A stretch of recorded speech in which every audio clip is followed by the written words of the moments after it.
Sometimes it's very difficult to shoot a video when you have nothing to talk about. Very difficult. But we're gonna try today.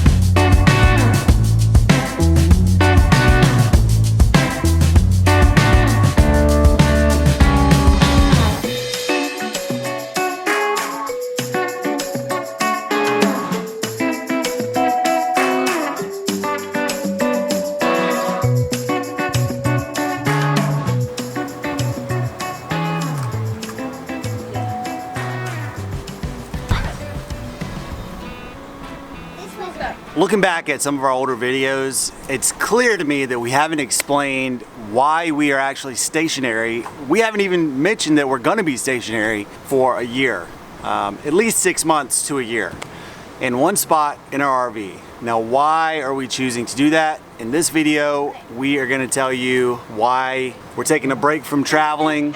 That's in this video. Stick around. Stop it. Hey. This is my plane with 52 guns, 18 bombs, and 4 missiles.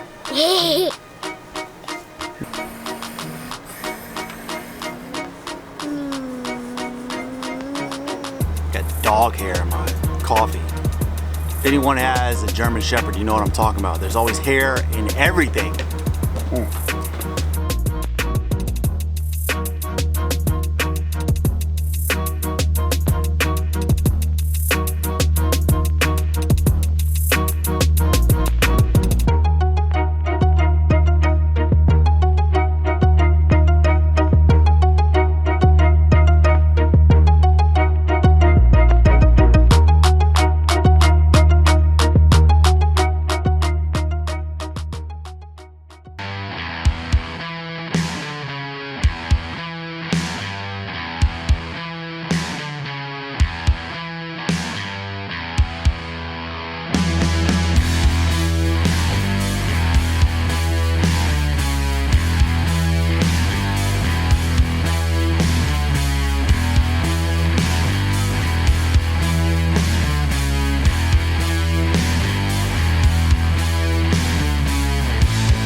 So that was harder than I thought, so 3 it is. All right, while I'm recovering, let's talk about why we are stationary for 1 year.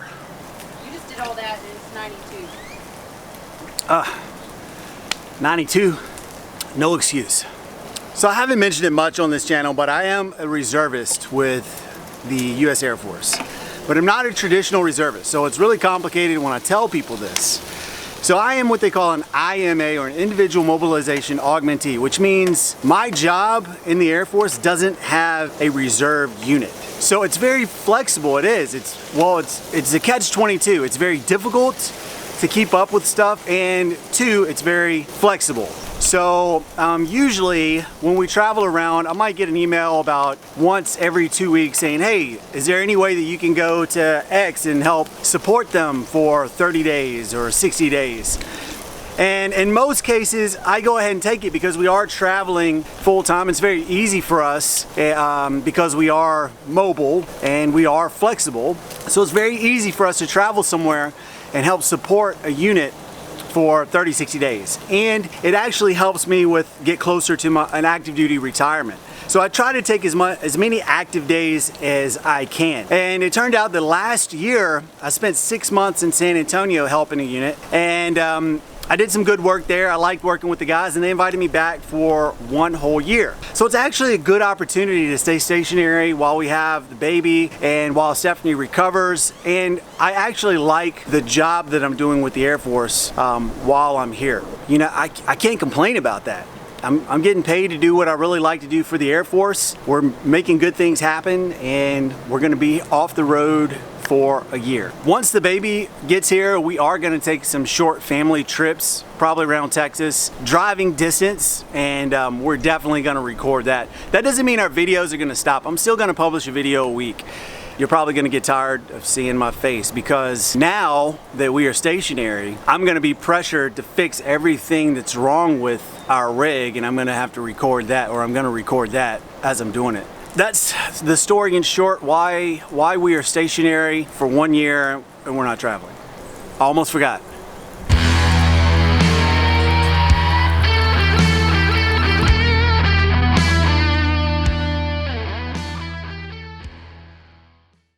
So one of the things that we have to figure out now that we are kind of stationary, at least until the baby comes, is her sleeping situation. So we live in a toy hauler, and so the kids have the back room where we've built a bunk bed, and then the 2 boys are up top.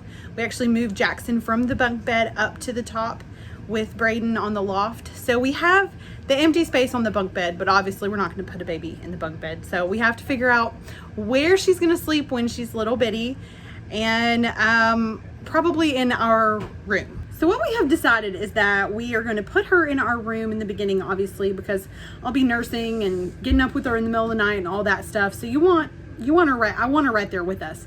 However, there's nowhere in our room to put like a bassinet. We'd have to custom build something, which a lot of people do, and it works out great, but we just really don't have a good space. So we have decided to put a Moses basket in our room. So the Moses basket is actually going to sit in our slide in our bedroom, like where we have our closet built. There's one place where we did have a printer and some other stuff has sat there, but we're gonna put her there. I measured, and it's like the perfect spot to put a Moses basket, and she'll be able to stay there, and she'll be easy to access in the night. We'll be able to get her situated and stuff like that without having to wake up the rest of the kids or traipse through the RV in the middle of the night. So that'll be handy. So hopefully that works out. But that's what we're gonna do. She's just gonna have a Moses basket. And then when she gets a little older, Derek's gonna build rails on the bottom of the bunk bed. That way it's a crib and she won't fall out. Did you talk about the baby bed? I did. And it was like this huge line of snot just like coming out of his head.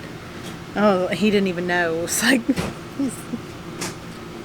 On that note, we'll see you next time. You probably noticed that I only accomplished 3 out of 4 things on the list. 3 out of 4 ain't bad.